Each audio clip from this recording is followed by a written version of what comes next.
Hello,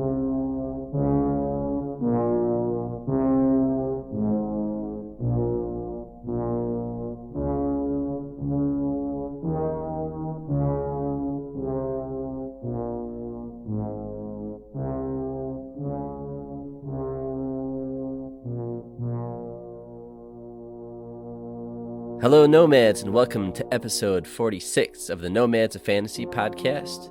My name is Brandon. I am your host, and I'm also here with Eric. Here's to 5 miserable months on the wagon and all the irreparable harm it has caused me. Oh, okay. And Dave. I don't know about magic. I always called it The Shining. Yes. Yes. That was good. So these are quotes from the movie The Shining, but not right. They were both The Shining, right? No, mine's was yours.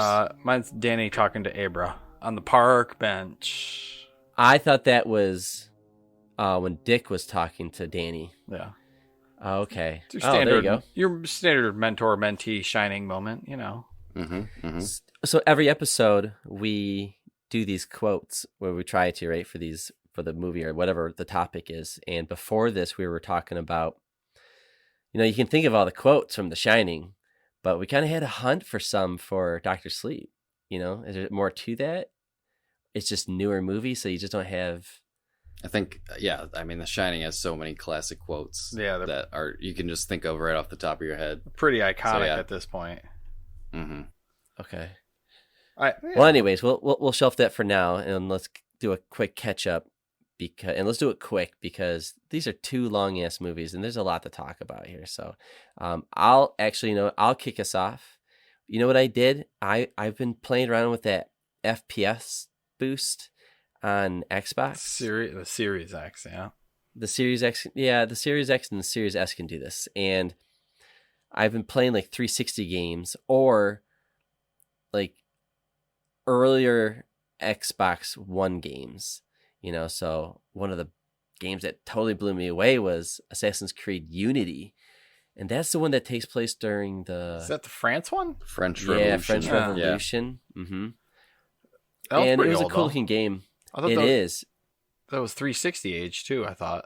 Or it might have been the bridge between 360 and 1. No, that's Black Flag. It was very early, like PS4 or Xbox One. Because I remember playing that game on my PlayStation 4. That one had some janks when it first came out.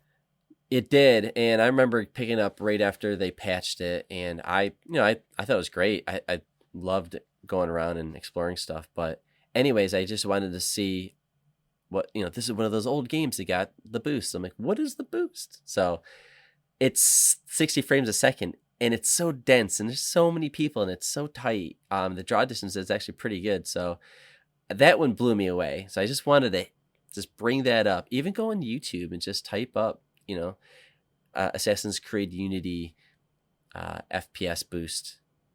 That's pretty gameplay. Cool. Yeah. I just walked around looking at stuff. I didn't even care about the missions or doing anything.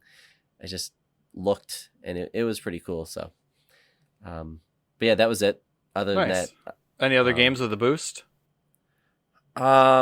Mirror's Edge, the sequel to that, The Catalyst, it was 120 frames a second, and I was like, meh, this world still, I don't know, that game bored me. I'm trying to finish it. I didn't think that one was very well received either, so might not just be you. Yeah, I don't know, I dabbled around with a few of them. The one that looked really good was the SpongeBob game that just came down. Oh yeah, it has invaded my house too. Oh my god. Yeah, it was a game. I downloaded that one too. Thanks, Game Pass. Is it, Dave? Is it 60 frames a second on yours? My kid's playing it on like an old original Xbox One, day one release Xbox One that's still kicking. Okay, so, and it's probably just like a 30 frames. No. It was just interesting because why the hell would this get a boost? This game, little kids do not care about this stuff. Maybe they do, but I was impressed. I was watching them like, this kind of looks like a cartoon because it's so smooth. It's a big difference. Like any game that was 30 frames that is now 60 frames. Eric, you've talked about this before, but it almost begs you to try it again because it's a different experience. It makes it like a new game for sure. Yeah. So Check it out. Check out Cool. the FPS boost stuff. I don't know, that's what I say. So, all right, Dave, what about you? What have you been up to? Stomping around the ruins of Caelid. Your standard Elden Ring garbage. I've resorted to cranking on Elden Ring. I'm not even ashamed, but I'm using internet guides for, I'm not hunting. Ain't nobody got time for that. I'm not hunting for quest lines and people that don't tell me where to go. Well, they tell you where to go, but if you miss it, it's kind of a pain. So, right. So what's your goal? Are you just trying to get to the end or what? Trying to clean up the side quests as I can. I'm not going too crazy. I've tried going to some other places and I just get murdered. So it's finally to the point where that scary red Caelid place is, it's survivable now. Manageable. Those giant T-Rex dogs, they can go fuck themselves. But that place is still very hellish. But I love the lake of Luinia. I don't know, whatever it is. But that place is awesome.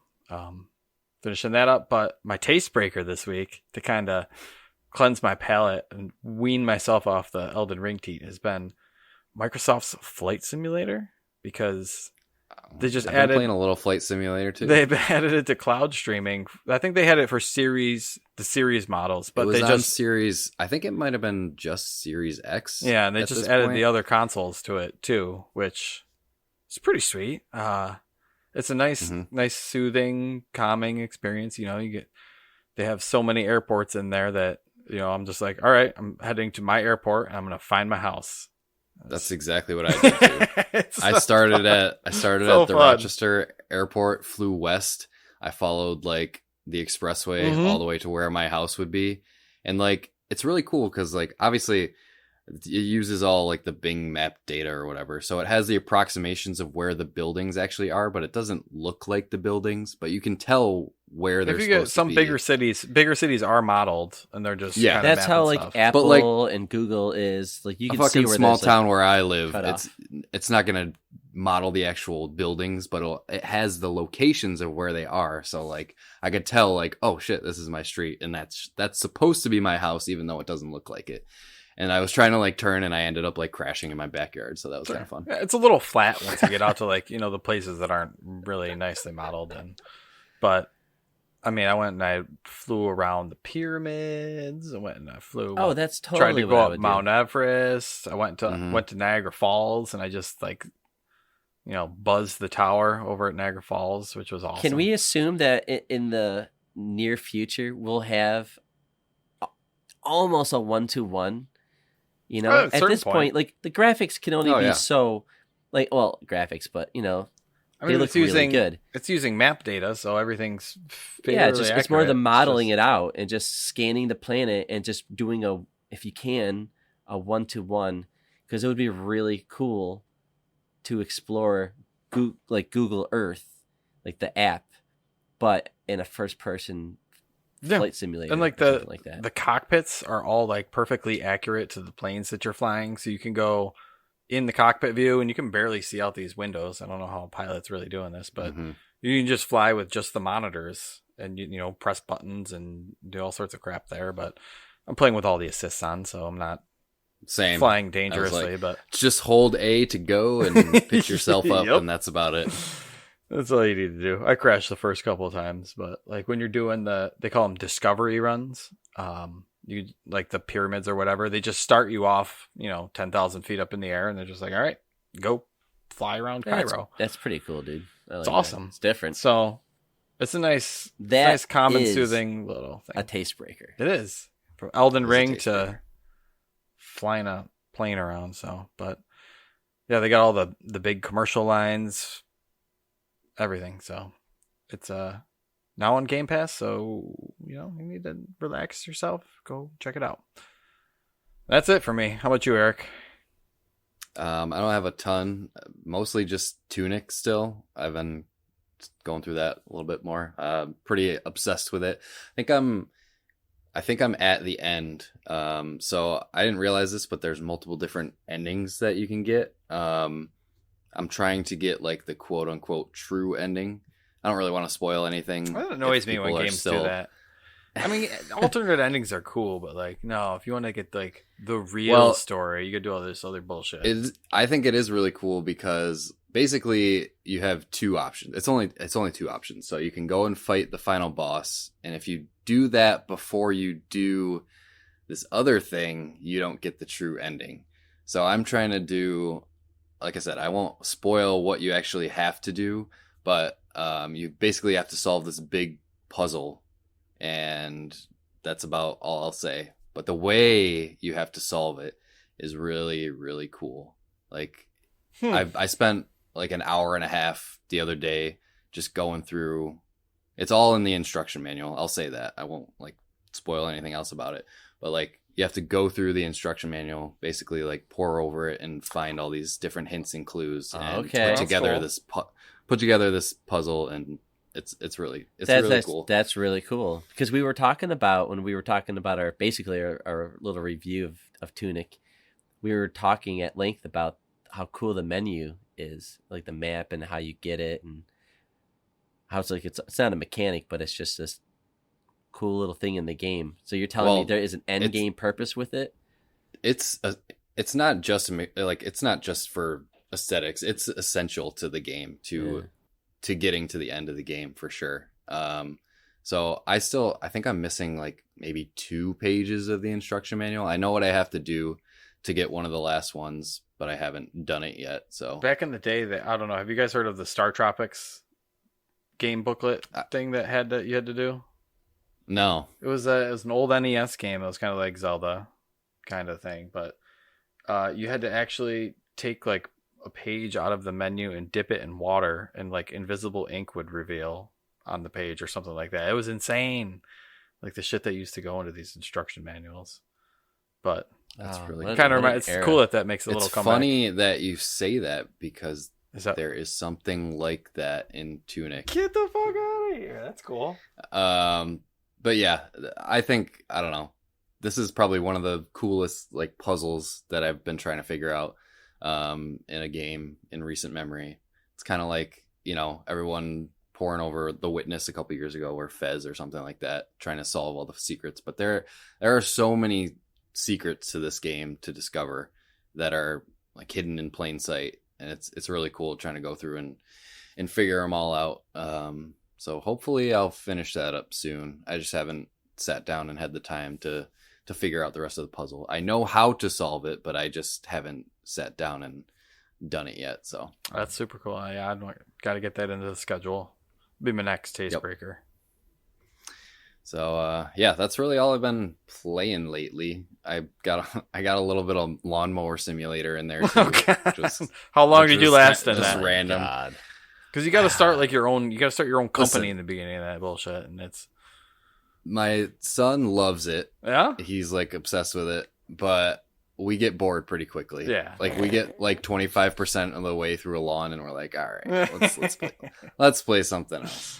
How long can you sit there and just mow a virtual lawn? That's what I'm saying. Yeah. So I mean, it's kind of relaxing, but it's also just annoying. Like I should be doing something worthwhile. You feel like you're wasting time when you're doing it.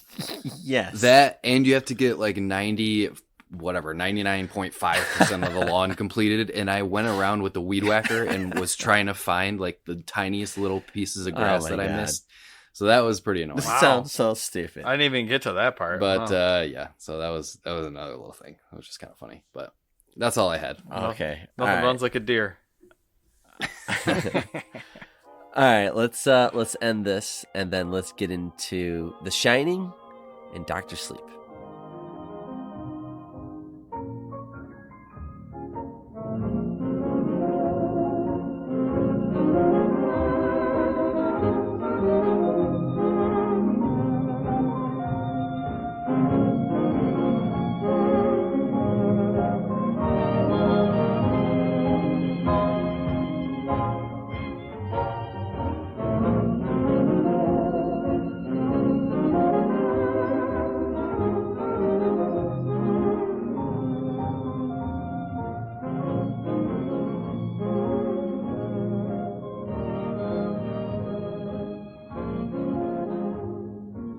Here's the Nomads. You were waiting for that, weren't you? Yeah. Okay, so we're back. Yeah, and I'm pretty pumped. We're gonna be talking about The Shining. Eric, for social, you asked people if they've had thoughts about these movies. Had they seen it? What did they say? Yeah. So I put the question out on the old Twitters there at Nomads of Fantasy. Cheap Seats Reviews says, I love Dr. Sleep. Ewan McGregor is so good as Danny, and Rebecca Ferguson is mesmerizing. The scene with the baseball kid still haunts me. I know some don't like it because it's different from the book, but it's great. A great sequel to The Shining. Sure. Shoot the Flick says, honestly loved both of them. Both are captivating and creepy in their own ways. Agreed. Very different. And I have a couple questions from a few others here that I will save and fit into our discussion because I think they're good ones and they will that makes sense. Be some good talking points later. So I will bring those up later as we get into it. Okay. Yeah, I mean, let's just get it out there. The Shining. That's a huge movie. It's a movie that I believe wasn't a huge hit when it came out, but it became a kind of a cult hit after that. And then it's just grown, and now people have accepted it that it is actually a brilliant movie. It's a great horror movie, and it's an old they horror like movie. the book and the movie. It's 42 years old now. 1980. 1980. 1980. Okay, so this is older than me.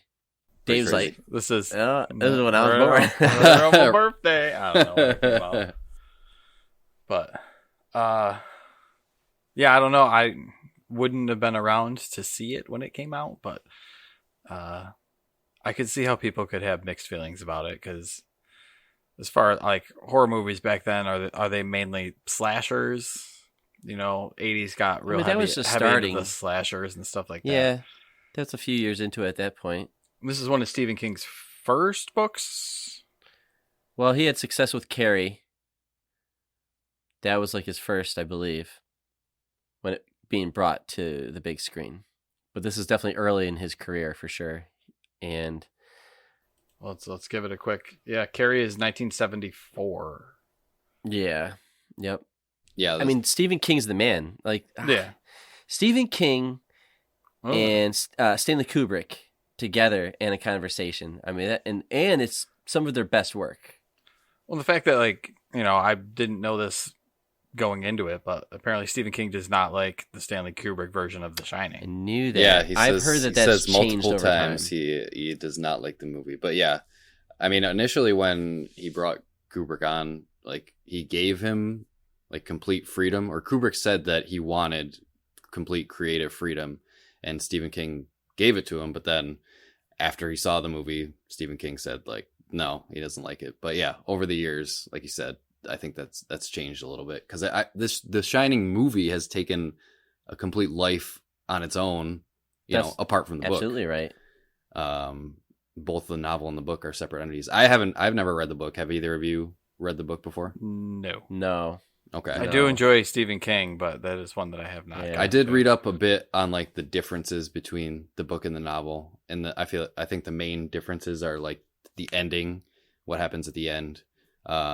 In the book is much more similar to how Dr. Sleep ends. Jack is down in the boiler room and the boiler explodes, and that's how he dies. The maze is never in the book. That's a complete invention of Kubrick, which is one of the best parts a of couple it. Things. Absolutely. Wow. So That's it's, crazy. As an outsider, because I don't really care too much about any of that, honestly. Like if I like it, I like it. If I haven't read the book, if I read the book and I like it, I like it. If I watched the movie and I liked it, then I like it. There's nothing wrong with that. This is one of those. I think a lot of people will just like both, and that's okay. I don't think there's like how can you be on one team versus the other. I think even Stephen King has accepted that this is just a different take on what he's done. But absolutely, the whole maze stuff, the labyrinth, the hedge maze, whatever, that Kubrick made that whole typewriter, all Jack, what is it? All work and no play makes Jack a dull boy. Jack a dull boy.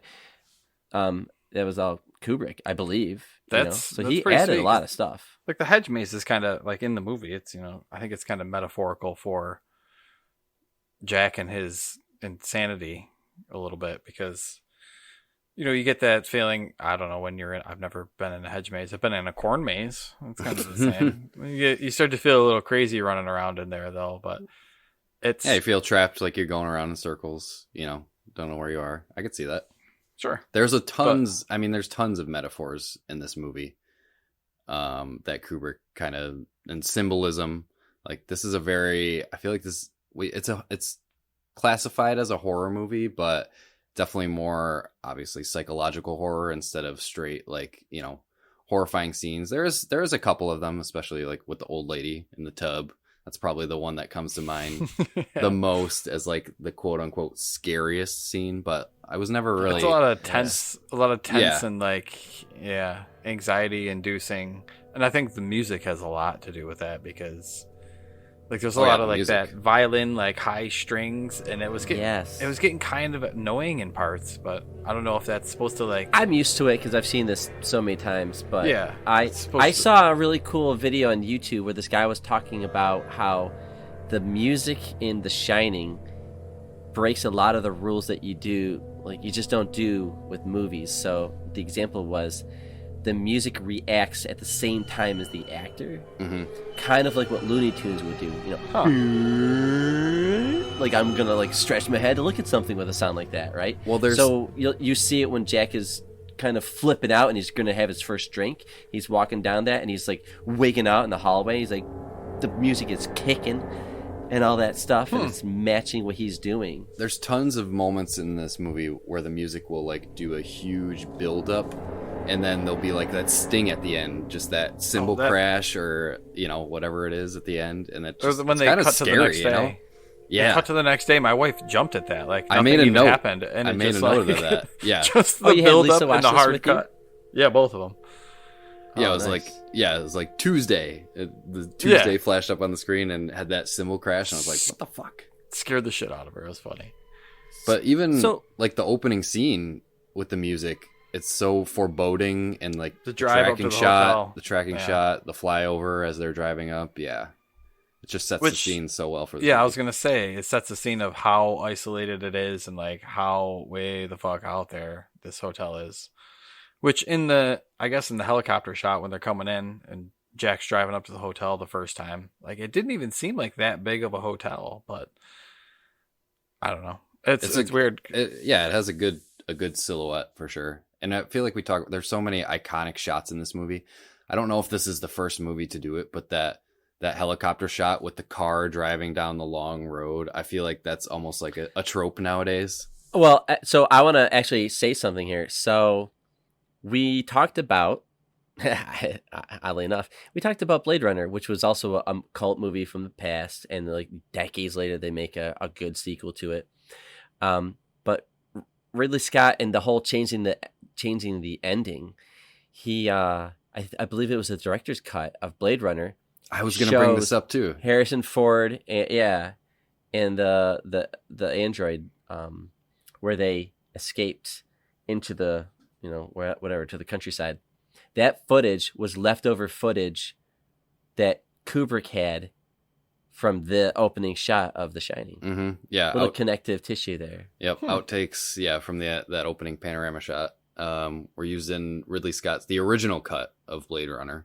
So that was it the original? That got cut out. It got cut out in like the director's cut. Okay, but I knew there was something there. Yeah, maybe that's what it was. Mm-hmm. Yeah, I thought that was some connective tissue there. It's a beautiful shot. Like Kubrick is the man with the camera, though. Oh yeah, like especially with The Shining, because obviously that's what he did. But like the camera really stands out. Dude, you could see it. I actually watched there's like a 30-minute documentary that's up on YouTube. It's called "Making The Shining," and I watched that. It's from 1999 or whatever. But the footage is all from when they were filming it. And it's really cool. Like, just you can see a lot of the processes that Kubrick goes through when he's trying to set up these shots. So one example was when the scene where Jack is trapped in the food storage room when Wendy locks him in there. Yeah. He's trying to figure out the best shot, like on the fly. He like starts out as like a medium shot. He's like, he knows it's not working. So you see him literally lay on the ground underneath Jack Nicholson, and he has his lens looking up at him, and he's like, oh shit, this is actually going to work. So like you can see how, his mind is working and how he's trying to figure out these shots. I would say it's a shame. I don't know. I probably should look this up, but the cameraman's name for this movie, whoever did the dolly work, whoever did the, the steady cam, whatever, when they're chasing the characters and stuff like going after Danny and, or anytime they're panning through a room, they'll have the character like far away, and they'll have stuff kind of coming in between you and the character as you just do these pans, these slow, long drawn shots too. And it's just well done. Obviously Kubrick gets all the credit because, it's all in his head. I guess he was very meticulous with this movie, almost to abuse, as they say. I mean, this movie is so big. Here we are, 2022, talking about this movie. Who hasn't talked about this movie? But like, it has its own rumors. You don't even know. And the director's dead. In the making documentary, they talk about the tension that was on the set between Kubrick and especially Shelley Duvall. They kind of butt heads a little bit on, I heard that was a big problem. The best way to take it. And like, she even said like it helped them perform better though, because it did kind of build up that anger and tension between them. So that fed into their acting. And obviously with Jack's role, he was doing a lot of hyping himself up before scenes to get in the right headspace. Like there was one scene in that documentary. I recommend watching this because it's really interesting. But he's like hyping himself up. He's got the axe in his hand, and then he's like swinging it around and jumping, and just trying to get in that headspace into Jack's mind. So he's a standout in that movie. The beginning of the movie, which when he's up there the first time and he's interviewing for the job, and he's like playing normal guy. Like, it is just weird to see him trying to play like a normal person, but then like once the cracks start to come in his psyche, like you start to see that crazy in his eyes, and you're like, oh, this is exactly why they got Jack for this role, because like he's got some of the better crazy eyes and facial expressions in there.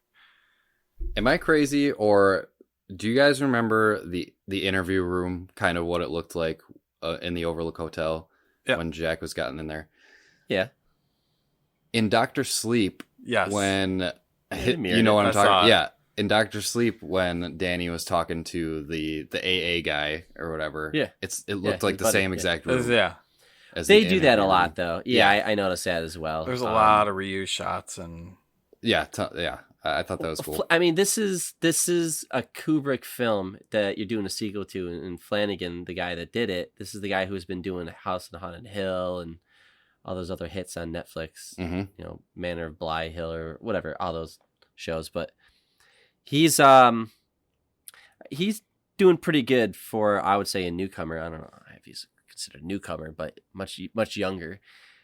And I think he did a good job respectfully to what they did. It was different. Like it wasn't the same look and feel where when we watched Blade Runner, where they made the sequel sound and feel and look like the original. So this movie, it's just, you got to kind of accept it's a different direction. It's not that much different, but one's in a hotel. I was going to say, it's very claustrophobic, and it's Kubrick being Kubrick. And then this one is Flanagan just doing it with a more modern take. Again, there are some beautiful shots though, but yeah, it's definitely different. The Shining is, like we talked about before with like The Thing. The hotel is very much a character, and like you get to know this place. You're in this place the entire movie. Dr. Sleep, you're kind of all over the place in a bunch of different settings and everything. So yeah, it's definitely different, a shift. It almost doesn't feel like a sequel if you didn't know it. I feel like you could watch Dr. Sleep on its own, but you might not get as much out of it as if you watch The Shining.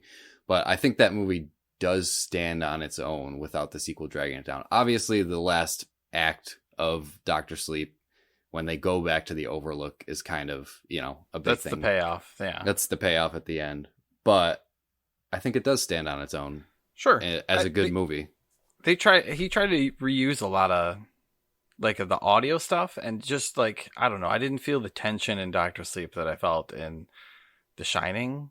Like, no. Doctor Sleep is more of like a, I don't know, it's like a paranormal like suspense kind of thing, and The Shining's a lot more like horror creepiness. Like it's got more creepiness. Totally. I guess, to there it was a more of a sense of dread in The Shining. Yes, that's very good. Doctor Sleep felt more of like an adventure, you know. Mm-hmm. So I remember kind of hyping this movie up to you guys a while ago. I'm like, especially you, Dave. Because I just know that you like X-Men and superheroes. Well, and by the end of this movie, but I'm just saying that, like, by the end of this movie, these people have superpowers. Basically, that's what it is. They're like force sensitive. They're not hiding their shine anymore. Well, right. Well, they're gonna start, you know, where people there's just nobody telling them that they have the force in them or something like that. But they all have different abilities. You know, like that one girl, the one that went down the dark path. The pusher. She was able to. What was it? She was a pusher. That's what she she classified her power as, because she can push thoughts into people's heads, basically. Just like a Jedi mind trick, basically. That's what it is, you know? The other kid could kind of see things a little bit different, like Anakin. Like, he could just, like, no human should be able to do a pod race, but he can, because he can just see it a little bit before it happens, so he can just be a little bit ahead, or it slows down. That must be how that kid is always able to crank the home runs, because he can read the pitcher before he does it. But he doesn't know he has the shine. He just thinks he's just good at it. He's just got. But that's what it is. He has the shine.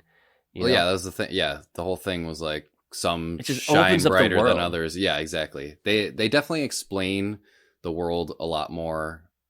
In Doctor Sleep, which I appreciated. They kind of tried to flesh out the world a little more and give you a little bit more insight on what the shine actually is and what you can do with it.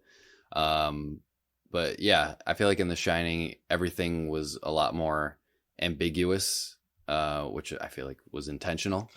Draw your own conclusions of you think the kid's what's crazy, really happening. Or he just has imaginary friends in the beginning of The Shining. Like, you know, Tony. The shine ends up, I don't know, it's in a lot of King's books where, like, you know, people in the Dark Tower have it, and people in, what's that other book, right? Dreamcatcher. That wasn't a great movie, but it was a cool book. But, like, I don't know. The shine is like the Stephen King superpower throughout his books. But I guess before Doctor Sleep, it's not as well known. But I don't know. I think it's kind of cool where I guess everybody has their own little twist on it. I wouldn't quite call it X-Men at the end, but all right, maybe not X-Men. I'm just saying that how, like, people have these abilities, and they're gonna be normal people, and then people with the shine. You know, I think that's kind of cool. More Professor. Yeah, and then so you could go down that whole X-Men like path with just like the choosing sides and. I mean, you had the mirror of like the mentorship with Dick and Danny in The Shining, and then Danny becomes the mentor to Abra in Doctor Sleep, which I thought was pretty cool.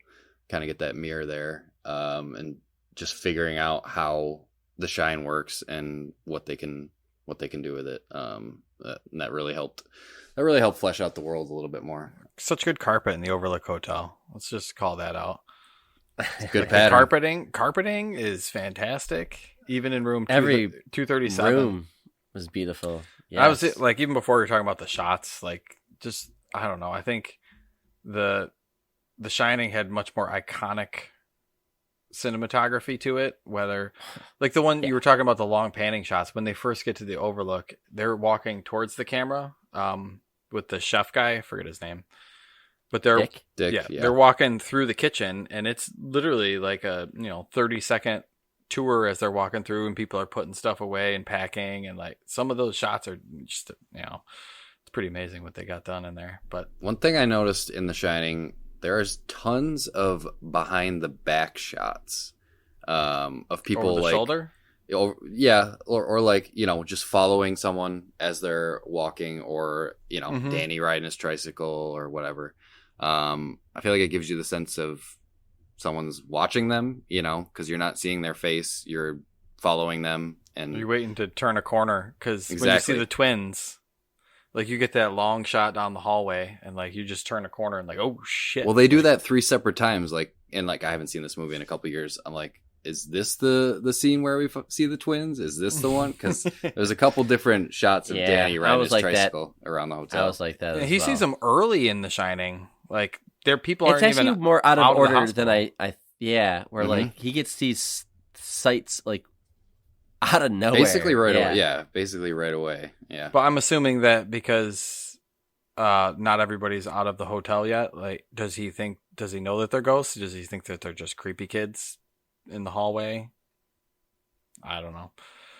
At a point, you know, you don't really know as the viewer, I guess, going into The Shining blind, that those, because it's not like they got blood dripping off their face or some shit. They're just creepy twins in matching dresses, and then they just turn around the corner and walk away. Like, they could be normal kids, just creepy. But yeah, I mean, I don't. Right. Danny definitely didn't understand the shine initially. No. It manifested for him as his imaginary friend Tony, that was just telling him things and showing him things. Yeah, I think he just thinks he's having nightmares, and he just doesn't know what's real or not. Who knows what Tony's saying? Which I learned in the book. Tony is future Danny talking to him. Oh, but with the movies, that's different. That's crazy. Tony it was just like, apparently he was talking to Dick or somebody. I don't know. Maybe it wasn't Dick, but it was The Shine. He was talking to somebody. How'd you feel about the kids acting in the Shining? So acting in general in The Shining, I think, is pretty rough. I think Jack is the only one that actually is a good actor. Really? I thought the kid was good. Duvall. Hold on. So I'm getting to that. I thought Shelley Duvall's acting was really bad. I thought it was really stiff. She's pretty editing brutal. was bad. But it was just, it felt it felt like her first pass at the line, and then she didn't do another take. Yeah, I mean, her character is like timid and unsure of herself anyway, so it sort of fit. It kind of works. No, I'm with you. I found myself getting annoyed at her too, though. Like when she came and brought Jack lunch. It was probably intentional that she was supposed to be like an annoying character. Yeah, she's like, "So what's going on? What are you doing? What are you doing?" And he's just trying to type, and he's like, and that's when he starts to snap, and, you know, dropping F-bombs at her and telling, "When you hear this, stay the fuck out of here." Yeah.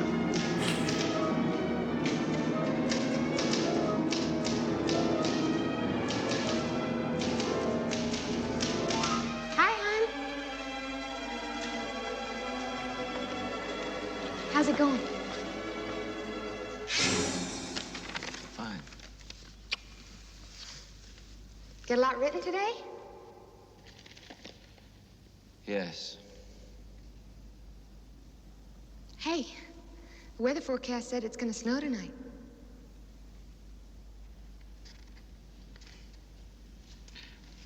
What do you want me to do about it?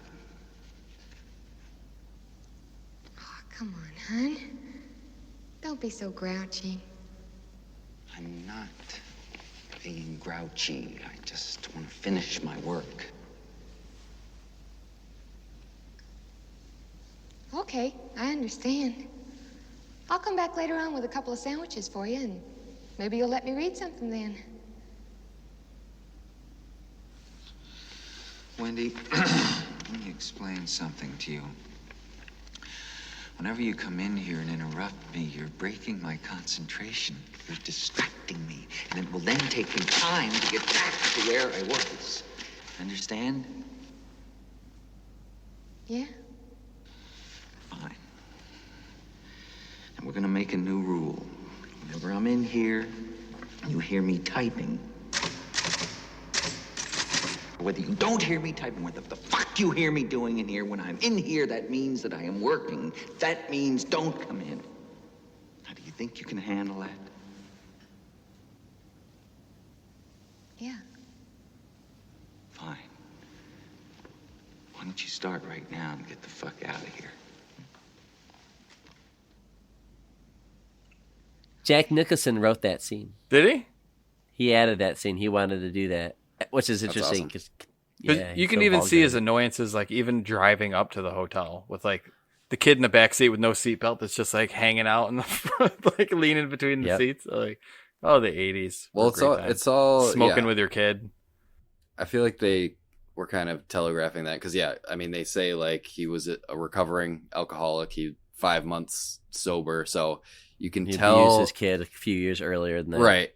You can tell that there's like stuff bubbling beneath the surface right from the beginning. He's a frustrated writer who thinks he's going through writer's block. Right. So and he's deciding for his family. Like he's just saying, "Do you think your family like it? They'll love it." Like I won't even ask them. Right. But I'm already on her side throughout this whole movie. Like I don't think he's ever a good guy in this movie. I don't think we're supposed to like. He's the dad, but his history is him being a jerk. Yeah. He's nothing but a jerk the whole time. You just get like abusive vibes from him. You know? And like you said, the timid wife and the son who is kind of weird. He's traumatized. He has some and he's dealing with issues. the shine. Yeah, so you can tell that Jack's got some stuff, got some baggage. But he is also just a failed worker. Like it seems like he struggles with employment. He was talking about that later on in the movie. Where like it's like, if I don't write this book, what do you want me to go back and work at like the car wash? Snow shoveling. You want me to shovel driveways? Snow shoveling. Yeah, for money and all that stuff. So it's just like, come on, guy, though. Like you have to take some responsibility, but clearly he doesn't ever redeem himself. That's his whole. It's like Anakin Skywalker. He just never does. But his son does what he couldn't, kind of thing. But like his portrayal of like his annoyingness and like some of the looks that he gives, the one time. For the record, by the way, I thought Danny was actually a good actor. Yeah, I thought he was. I thought really he was good. actually pretty. Especially good. when he puts on the crazy for voice. Whatever, like a 7-year-old, however old he is, like very. It's good. hard to pull off that kind of acting. Danny's not here, Mrs. Trejo. Or Red whatever. rum, red rum. When he said that, oh my god, it was so good. The one scene though where you can tell that Jack's like they're still there. It's like the first couple weeks. It was like the first month in, and he's already sleeping in till like 11. Oh my god! She's bringing him like a king's breakfast in bed. I know. And then he just rolls out of bed. He's eating bacon, and she's just like, "Yeah, you just gotta write every day." And he gives her a look like, "What the fuck do you know about writing?" Like you can see it in his mind that he's just like he's a jerk. He's dude. simmering. Mm-hmm. Oh, yeah. I mean, come on, she's got no one else to talk to except the fucking kid and her husband. Oh, yeah. She's a positive person. Like she's not being a bitch. I give her credit, man. She should have slapped him a couple times the way she was trying. She was just trying to make the best of the situation. She clearly didn't want to be there. She didn't want to go. No, she's the kind of passive. Hotel. No, this would be good for it. Yeah, sure. All right, yeah. Yeah, if she's you just. need it, then we'll do that's it. what I'm saying. She's just when they went first along. got She's there, very submissive. She was very impressed with like the hotel. She's like, "This is the most nicest place I've ever been to." Blah blah blah. So you think that she'd be fine with it, or she's just I sheltered. think she was I don't know, one or the other. I think she was just trying to make the best of it. As best she could. I think that would be a pretty cool job. As long as the hotel's not haunted and gonna make me murder people, that'd be a deal breaker. Oh yeah, that would be nice. That would be a deal breaker. But otherwise, this seems like a pretty sweet job. Right. So we did a lot of Shining. I don't know, and we kind of talked. Yeah, a little bit. I mean, who doesn't know about that movie? It's almost like if people probably clicked on this episode, probably because they already know about The Shining. They want to hear more about Doctor Sleep. Is it worth it? What did you think about it? Well, what does everybody think about it? Let me hold on. Okay. Let me bring up our buddy Chris Logan here. He brought up a good point in our Twitter post here. If we're getting into Dr. Sleep, he says legacy sequels are a big trend right now and seem to be pretty well received. Do you think it's lazy to resurrect an old franchise with a sequel decades later? And the second part is, what dormant franchise would you like to see revived in this way? But I suppose we can talk about the legacy sequel part first. The fact that Dr. Sleep was released, almost 40 years after The Shining originally released. Yeah, the book Yeah. So the Shining book came out in 1977. Doctor Sleep book came out in 2013. Yeah. The Shining movie came out in 1980. The Doctor Sleep movie came out in 2019. Mm-hmm. So, I mean, Stephen King kind of made his own legacy sequel. It's not like they just like right. There wasn't you got the book that you can pull the story out of, which I think makes it easier for this to be a better sequel. Having the source material there for sure, I think helps it. I don't know how close it is to the source material. Obviously, the Doctor Sleep book. Everybody's got complaints, but I think from the sounds of it, Doctor Sleep kind of played both roles of satiating the ending to the movie The Shining and the Shining book. So it kind of played a good middle ground between both of them. And I think that it was very successful in doing that from just what I've seen for the movie. Well, The Shining's kind of a, I mean, to summarize, like they go to the hotel, shit goes down, Jack goes crazy, tries to murder everybody, and Mom and Danny get away. And that story is kind of like the downfall of Jack, and then Doctor Sleep is kind of like the redemption of Danny, and kind of ties everything, puts a nice bow on it, I guess, because I mean, The Shining didn't end on a happy note. I guess they didn't die. I guess that's the happiest note you can pull out of The Shining. Dr. Sleep makes it very apparent that Danny was pretty fucked up from this whole situation that happened. Yeah, for sure. So I guess legacy sequel, like back to the question, legacy sequels. I think it depends on, like this. I think was a good one. There are, plenty of examples of bad ones. Yeah, so bad ones. The Matrix Resurrections is the one, the bad one that comes to mind recently. Or they're pulling out Ghostbusters again, and then they tried to resurrect Die Hard, and then Jurassic Park and Indiana Jones, and I don't know, those all kind of came out. Like, even Star Wars, I was going to say, technically. You could say Star Wars, The Force Awakens was kind of the resurrection of the main series. A good one, another good one. I know Dave hasn't seen it, but Creed is an example of how you do a good legacy sequel. I haven't seen Creed. I want to see that as well. So good. I got to see all those Rocky movies. It does the series justice while also making something new. When I was little, I was growing up in the 80s, in the 90s, and the movies that I want to see that I never really got a reboot of was Labyrinth. Labyrinth and Gremlins. But I want is like rife for the maybe not Pixar, but like I want Disney or some really talented charm. I don't want DreamWorks Minion annoying stuff. I don't want I want it to be tastefully done, because I think do you need the puppets? It's got to be dark. It's just the right spots, you know. Wasn't there just I'm not thinking Dark Crystal, cute at the same time. Yeah. I don't know. The one, I mean, we're talking about Stephen King, the one that it's not a legacy reboot, but because it came out so recently, but The Dark Tower, like I want like a true to the books. I mean, there's like 7 books, but the Stephen King books, he calls it his magnum opus, his greatest work. Because I think well, didn't happen. No, this last one that they tried to put out came out like a wet fart. But yeah, it's not easy. I mean, we see it all the time. You get lucky. The Karate Kid got lucky, you know, having the TV show. They flipped it. They told a unique story there. They twisted it. That was cool. But that was like an internet meme that they kind of like made a show out of. Like, when you go back and watch Karate Kid, you're like, oh, Danny was just a dick. Right, of course, but LaRusso. It worked, but then like I don't know, I'm not really into the new Jurassic Park movies. I've watched the new ones. I'm just it's just I don't know. I just don't feel anything for those movies. I think it's the reason for making them though, because studios are going to bring back these franchises because old dudes like us have nostalgia for the franchises, and are the ones that are buying the tickets. Yeah, so I guess it's the reasoning behind why you're making the sequel. Are you trying to close out the story, or are you just trying to refresh it so you can make another couple billion dollars. Right. So I don't know. Well, I'm glad they made this one because it's good. It's different, but it's good. You know, I enjoy it. Like, there's some really cool shots in this movie as well on its own. And I like that we're half of the time well, actually, there's like 3 stories, really. You have Danny's story.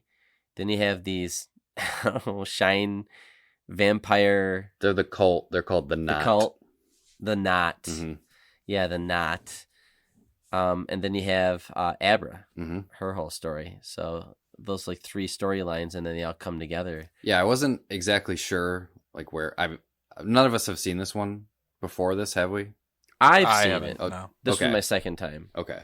Yeah, I wasn't sure exactly where it was going when it started. I knew that it followed Danny. I wasn't sure the whole situation, you know, with the cult and Abra, but I really like how everything sort of came together. I definitely like the creepy cult stealing the kids' shines.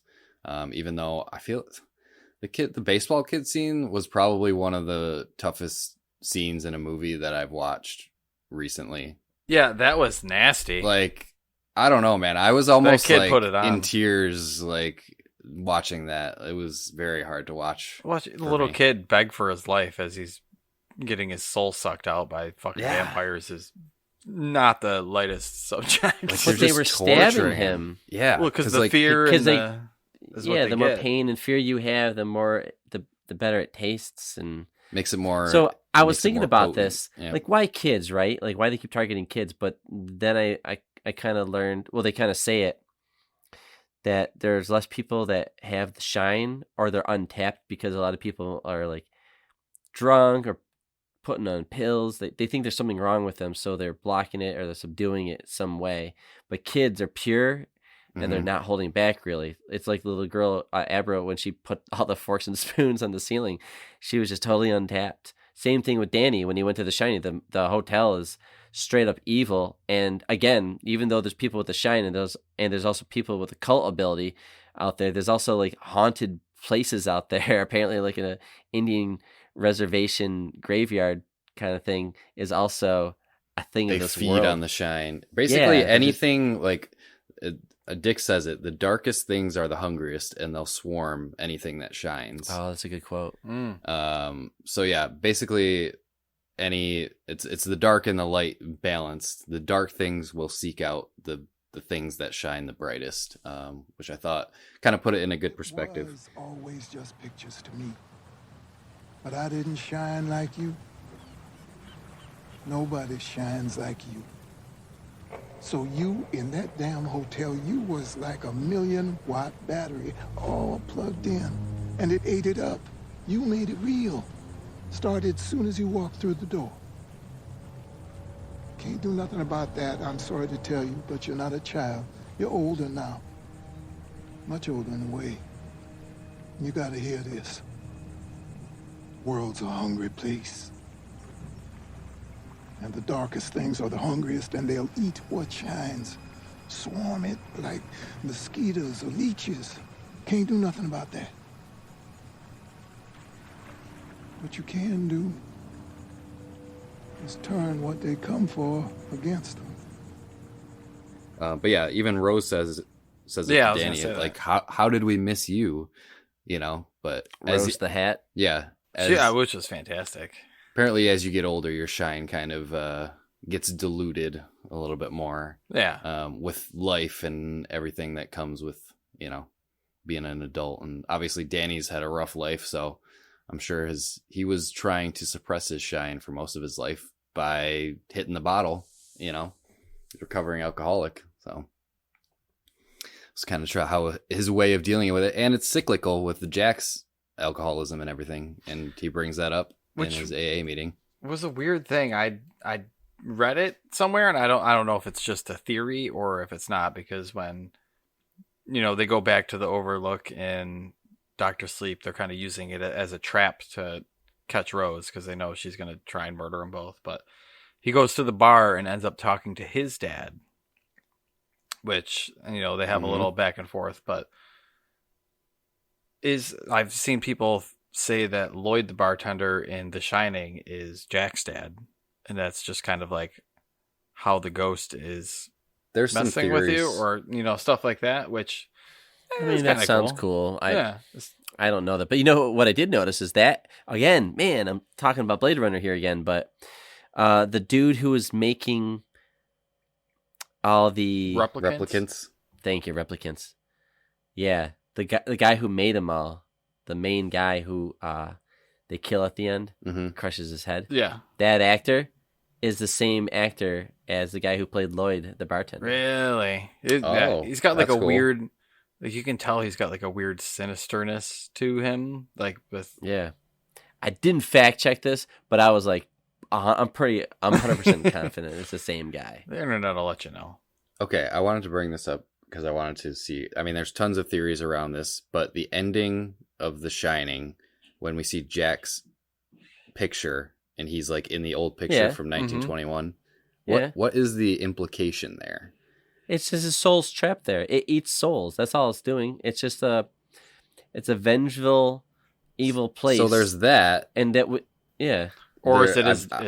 I've seen that theory. I've heard that. Or he's like a reincarnation. Like Jack is like the reincarnation of like each of the caretakers. You know?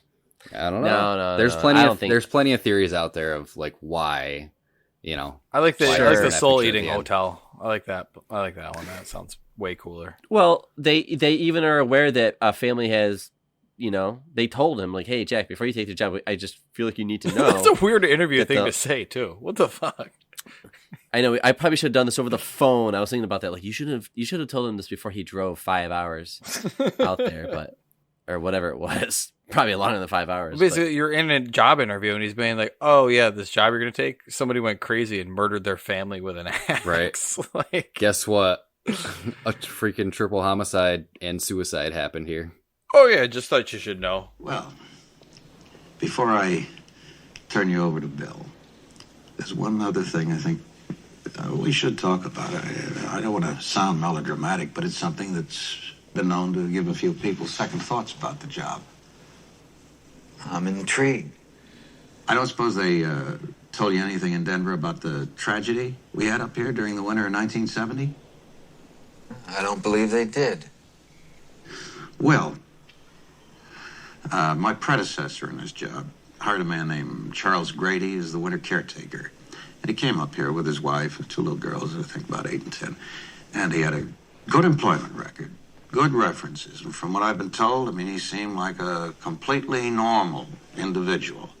But at some point during the winter, he must have suffered some kind of a complete mental breakdown. He ran amok and killed his family with an axe. Stacked them neatly in one of the rooms of the West Wing, and then he put both barrels of a shotgun in his mouth. Police, they thought that it was what the old-timers used to call cabin fever. Kind of claustrophobic reaction, which can occur when people are shut in together over long periods of time. Wow. That is quite a story. Yeah, it is. Oh, it's still hard for me to believe it actually happened here. But it did. And I think you can appreciate why I wanted to tell you about it. I certainly can, and I also understand why your people in Denver left it for you to tell me. Well, obviously, I mean, some people can be put off by the idea of staying alone at a place where something like that actually happened. Well, you can rest assured, Mr. Ullman, that's not going to happen with me. And as far as my wife is concerned, I'm sure she'll be absolutely fascinated when I tell her about it. She's a confirmed ghost story and horror film addict. But that was in everybody's lifetime. That was like, I don't know, like the previous year, the few years before or whatever, but they knew about it. So that guy is one of the ghosts that we see later on, and he's acting like he's from 1921 or whatever. So that my theory Grady. there is that, when you die, you just get put in 1921, and I don't know why. Is that the year it was built? But listen to this: when he was talking to Grady, he kept saying to him, like, "It's good to be back." Like he's been there before. Jack said, "It's good to be back."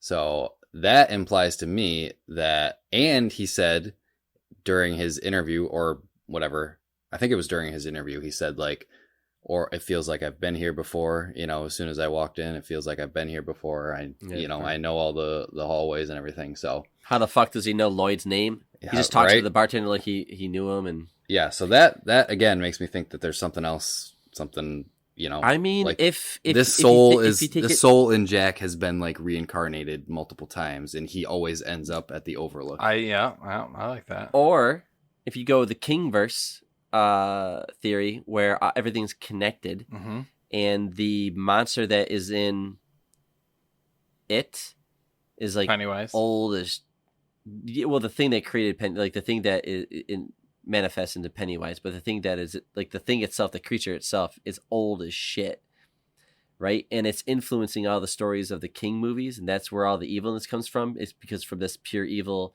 being that came from outer space that crashed on Earth. It's like really old.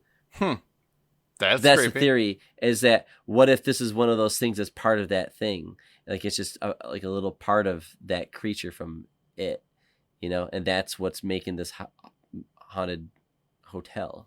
There's a lot of tie-ins all over the place too, because that's the fun of it though. Like at one point, I think in Dr. Sleep, Danny says like, people like us take a stand or something like that, and I'm like, well, that's a weird thing, like referencing the Stand movies. I don't know. I noticed that like the kid's baseball glove had 19 on it, and 19 is a big number in the Dark Tower series, where that happens over and over and stuff. So I don't know. Like the books and they have all sorts of same universe crossover kind of weird things going on, which is, it's just super cool. Mm-hmm. It's fun to fantasize about that stuff and see if they kind of do that with Tarantino. Like, are they all connected? Because there's like this thing, and like, is it just artistic connection, or is it literal? Is it is it in the story? Who knows? But it's still fun to play around with. How did you guys feel about Rose the Hat? I thought she was a great character. The leader of this cult who was kidnapping children and sucking out their steam, their shine.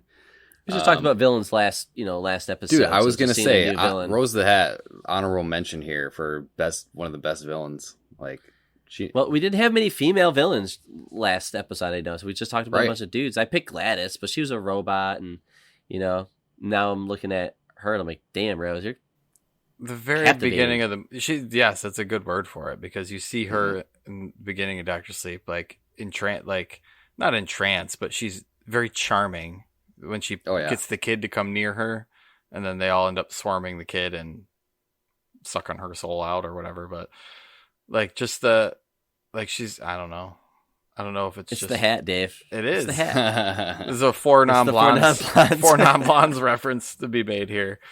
Like, how did she go the whole movie and not say what's going on? But yeah, I thought it was funny. I don't know, chicks in hats are cute too, so that's tough to say. Yeah. Oh yeah, she's easy on the eyes. Like she's just like all around, just like a great pick. I thought she was a cool character. I gotta say, in general, like, what do you do with The Shining? And if you don't do the same thing, but like whatever, but you actually do something different. Everybody's acting was actually really good in this movie. Like, nobody took me out of it. Even the kid acting. Like, I gotta say, like, she was really good. Abra was good. Yeah. She was kind of a badass. Yeah. Ewan McGregor is always good. Obviously, he was really good. I liked his little the way he did his voice in this movie. It sounded like he was trying to do the voice of Jack Nicholson a little bit. Maybe I'm wrong. Maybe I'm looking for things. I mean, when I was watching these movies, I was looking for things. I'm like, what are they trying to do here? Halfway into the movie of Dr. Sleep, at the halfway point, that's when Rose the Hat does her whole flying thing, and the world, she kind of starts scanning the world, and she's looking for Abra.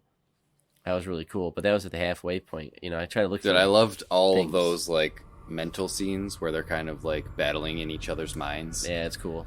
And the whole how Abra set like a trap for Rose in her That was mind. awesome. Yeah. Oh, dude, her hand Slammed her hand in the drawer.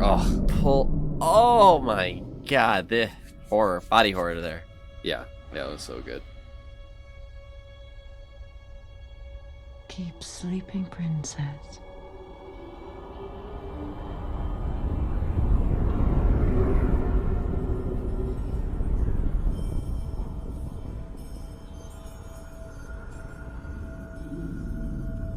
You spend your whole lives making little boxes, little memories. Oh, you think they make you so rich. You should see mine, kiddo. Oh, my mind's a cathedral. Well, hi there.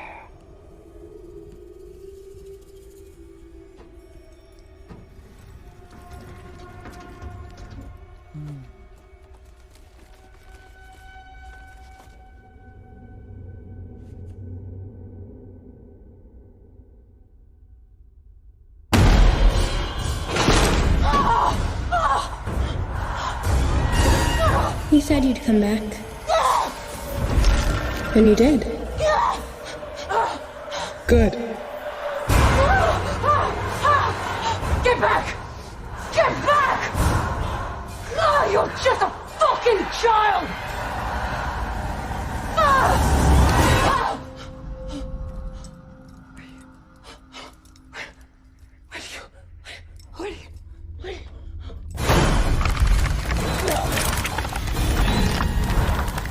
Get out!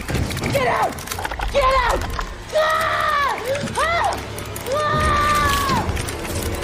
Ah!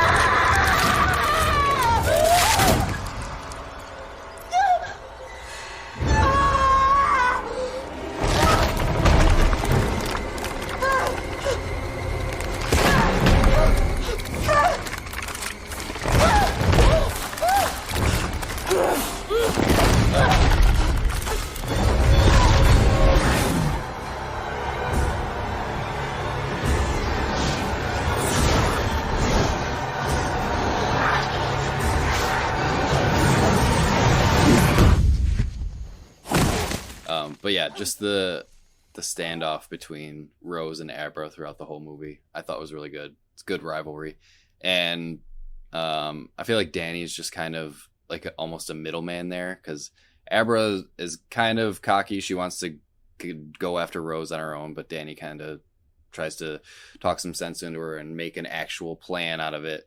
So Danny does take the role as like the mentor to Abra here, and like, you know, showing her how to use her shine a little bit more effectively and not just, you know, throwing it out there for everyone to come find her. But yeah, I thought the relationship between Danny and Abra was cool. They kind of go on this road trip together to kill all these cult dudes. That cult, when they trap the cult people because they're using Abra as also bait. So good, yeah. And she kind of astral projects from her house, which is dumb. You shouldn't have stayed at your house.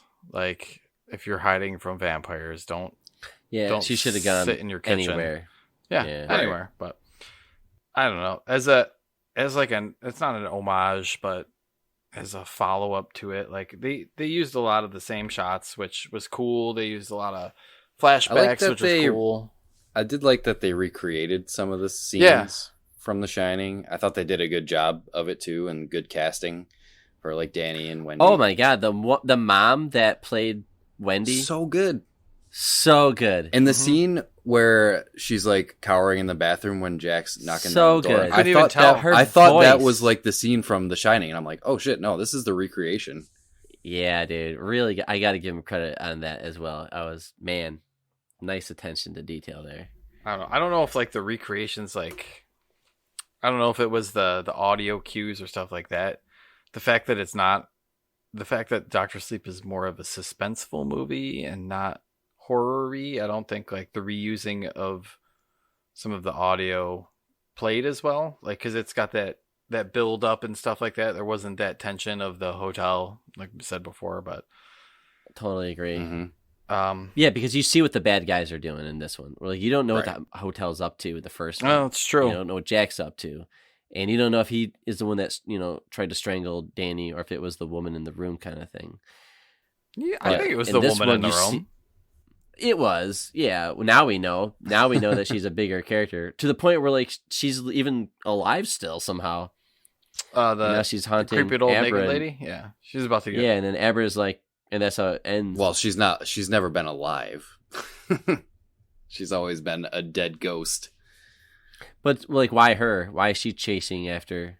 She must anybody? be. She must just be one of those. Yeah, like she must have some sort of power to follow him around, because she was following Danny around until he learned his little box trick, trapping the ghosts in his minds, which I thought was interesting. An interesting a lot concept. of boxes. Yeah, those were all the ones, because they say after the hotel was condemned, all the ghosts, like whatever was keeping the ghosts at the hotel, whatever force was keeping them there, kind of dissipated, and then the ghosts just kind of traveled outside the hotel and I'm seeking assuming out other shiners, because people weren't coming to the hotel, like they needed to branch out. Yeah, they kept saying they were like starving because they need something to feed off of, and they were seeking out that shine. And Danny was kind of the brightest light at that time, so they kept seeking him out, and he learned how to basically trap them in his mind. I like that. I like that concept. There was something that I noticed in The Shining that I also noticed in Doctor Sleep. Maybe I'm just reading too far into it, but I was trying to figure out the color red and the color blue, and sometimes green. So I noticed that in the beginning of both movies, the main character, Jack and Danny, respectively, they both were introduced in a green. I think Jack has a green tie during his interview. There's like a red book in the room. There's like the red is starting to seep in through the story. Like the lobby is kind of pink and all that stuff. Later on, you see like red couches and everyone's wearing sweet red ass carpet. Yeah, but green. If you look at the three primary colors, red, green, and blue, the opposite of red would be the green, I would say, and it's, I don't know, maybe or whatever, a yellow. But hold on a second. The three primary colors are red, blue, and yellow. Think of your color wheel. You designer, you. The opposite of red would be green. So I just thought that was interesting that like our primary characters are, our protagonists are wearing green initially in the beginning, then they shift into a blue, then a red.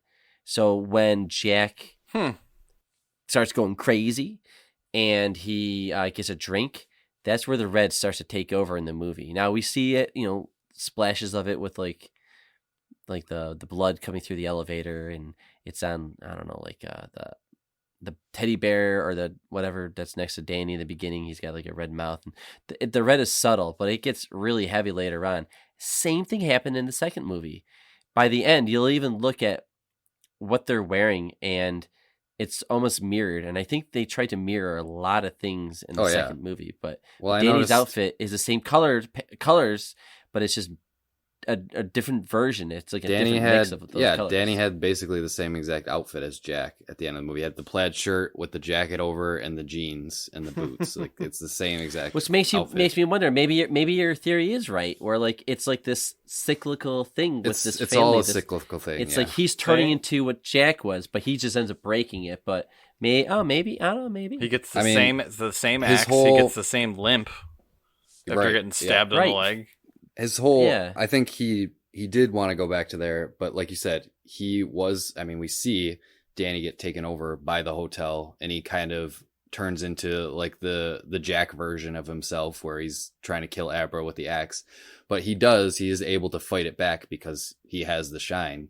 So doing that, I think his whole intention was to go there and destroy the hotel, just so it can't, this evil can't escape anymore. So, and that's kind of what he did. And he went down with the hotel. I thought that was a nice scene where he kind of, he turns into the kid version of himself and he's there with his I was mom. hoping he would live, but I guess, redemption arc. He lives you on. Teach a kid about the shine, blah, blah, blah. You become a Force I noticed ghost. that Danny burns to death, but his father freezes to death.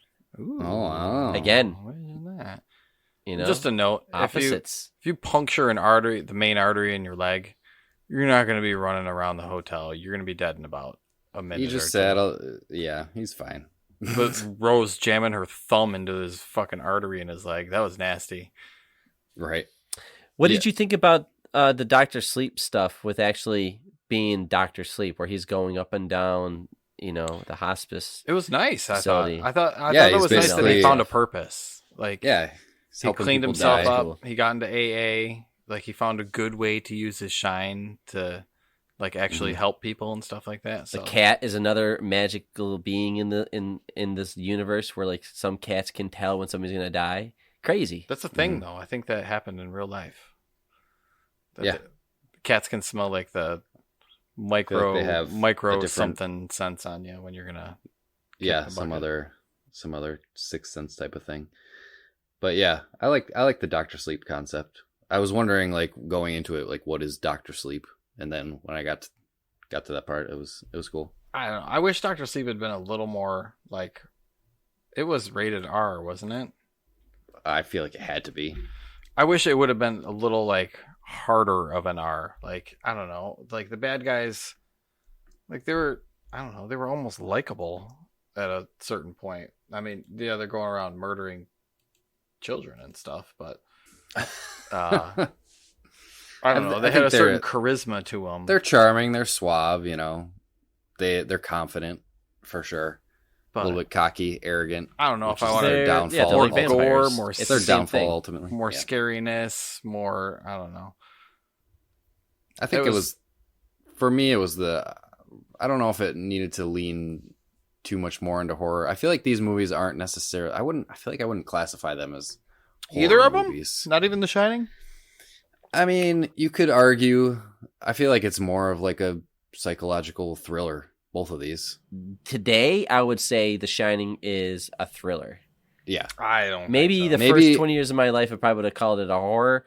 But now that I know what horror is, I don't know if I can call it. I mean, the horror genre has evolved a lot. Like, it's the tension in the first 40 years. Like, I noticed this on my rewatch of The Shining. I've seen The Shining before, but, like, there is so much foreshadowing in The Shining. Like, that shit is going to go wrong, that things are going to go horrible. Dr. Sleep is more of like Eric said it earlier, I think it was on Discord or something, like, Dr. Sleep is more of like an adventure story, or like it's, a psychological adventure. I don't know. But the sense of tension and foreboding, and I think it's not, I don't know if the horror genre has evolved since this movie came out in 80, but I would definitely put it in that category myself. The sound is 80s. I'm sorry. The sound is horror. Yeah. It just shows like Danny, and he's just got his face just like shaking there, just with his mouth open, or like that one scene where after Jack flips out on Wendy, she's like, "All right, it's gonna snow," and then she takes Danny outside. They're playing in the snowstorm, and he's just standing in the room, just staring at the window, and the violins are going crazy. He's just staring, like, with his mouth open, just staring out the window, like completely fried. Those violins, like, they fuck with your head. Like, it's like when they stop, it's like a relief to the viewer that, like, those violins stop, because they're kind of making you feel a little fucking anxious and insane at the same time too. Well, yeah, that's what I imagine is going on in Jack's head. Like, he's just hearing these loud like he can't hear anything else but these intense loud violins in his head, and that's what's making him go insane. I guess, speaking of tension a little bit here, but in the first movie, when you look at the chef character, Dick, he Scatman Crothers, the actor, Dick Halloran. All right, Dick Halloran. So he's then reintroduced, I guess, like halfway into The Shining. It's like because he had The Shining too, and he's communicating with Danny, and then he starts getting concerned. So then he starts, boogieing up out to Colorado, and there's this massive storm going on. But the guy goes, I don't know, a couple days, right? And he's just like 5 hours. Dude, here. I feel He's bad driving for Dude, he took a ride. all the way to get there. A plane, All that riding riding through a 5-hour storm. car ride, and then a snowcat all the way up to the hotel. And then he walks 2 feet into the hotel and gets an axe in the chest, and then that's it. I'm like, Right. dude, you Thanks for did this playing. trek. You did this trek across the entire country, and he's in the hotel for 5 minutes before He he didn't just even gets help either. He was murdered. just like No. walking in and going, hello. And then Jack just Yep. buries And it. you thought he was going to do something else, and it's just nope. Right. Which I kind of like that. Like the sudden, Oh, the I love sudden that. end of him, because you think he's going to be like the hero of the movie and kind of Yeah, you think he's going be to able save. to rescue Wendy Yeah. and Danny, and then It's a nope. pretty big Jack big just comes build out up on for the Jack corner. to give him the big fuck you. Yep. Yeah, because then at that point, I didn't know if like Wendy or Danny were going to die at that point, because this is the end of the movie, and this is where everything's kind of coming together. Mm-hmm. Where in the second movie, a lot of people die, mostly kids, because it seems like kids are the ones that are shining the most. Jack is running around with an axe, but I guess like that's the first person that he kills. So I guess that's, I don't know. Is that when you know that he's like fucking, he's just fully gone? Like, cause Jack's like, he teeters for a little bit. I guess we're back into The Shining again. I don't know how we wandered back this way. He teeters for a little bit, but I think it's after he goes into 237. Like that's when, like that's the snapping point. And he's just gone. Like the hotel's taken him after that. Oh yeah. Yeah. Absolutely. Yep. One cool production note about The Shining, Please. is some of the things like that they built. Like these were at the time, anyways, some of the largest sets that were ever built for a movie, and they built like a large portion of the hedge maze like on a sound stage, and they needed like an actual map to navigate their way through it. Dude, that's so cool. I That's love awesome. those shots. It was really cool because this was in the making The Shining documentary that I watched. But yeah, they literally had like a paper map with the hedge maze drawn out on it, and they were like navigating their way through it. It's really, really cool. When we revisit the maze, because we're in Danny's head at that point in the second movie, I know that the movie visually is doing its own look. I get that. But when we do go back to the hotel, I was hoping that because they were very close. A lot of the shots, it looked pretty much 1-to-1. But when we were in Danny's head in the maze, when we were doing those POV shots or tracking shots, or when we were following along with Rose the Hat, it wasn't even close to being the Kubrick shot. And that really bothered me because it's so iconic. And I'm like, this is the time when you're in Kubrick's kind of world. And here we are. And you're already doing Danny going to the bar was pretty much identical. Mm-hmm. So what the hell? Like, why didn't this... I think that bothered me a little bit. It took me out a little bit. They probably... I mean, I didn't dig into the production of Dr. Sleep as much, but... Like if the I camera lens they used was different or something. If I had to assume, they probably didn't build an entire set like they did for the original one. Probably used some CG to recreate a lot of the stuff, especially the maze part. So I think that probably is a big reason why. Because I mean the sets were handcrafted in The Shining, like they built everything from the ground up. Okay. So I have to assume in Dr. Sleep they probably took advantage, especially the exterior of the hotel in Dr. Sleep. That's got to be CG. Probably. But in the Shining, the original one, they like built that entire like exterior of the hotel. So it's pretty insane. The real hotel is somewhere else too. I have to look this up. Yeah, it's based off a real hotel, which has like a 237. I'm sorry, a 217. Because in the book, the famous room, it's not 237, it's 217. So they didn't want people to like think they didn't want to be creeped out. So I guess Stanley Kubrick changed the number to 237. And when you are visiting, so when the cat does has its first scene in Dr. Sleep, and Danny's like, "Hey, cat, like, get out of there, don't go in there." And he goes, and then you learn about the whole cat can tell this guy's gonna die and all that stuff, and he starts becoming Dr. Sleep at that scene. The room number is 217. I noticed that. I thought it was going to be 237, just as a callback to The Shining, but that's interesting about the 217 fact. You could talk about The Shining specifically forever. There's probably a podcast dedicated to probably that movie. And then, Dr. Sleep, I think we both, I think the three of us, we all agree that it's a good sequel. It's not as great. Time will tell if it is or not, but I think out of the bat, good movie.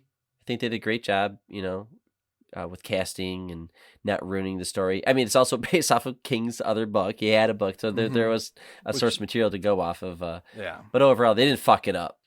No, I liked that. Like I said, I don't know the source material, but I like that it was different from The Shining and how they were able to flesh out the world a little bit more and how the shine works and everything.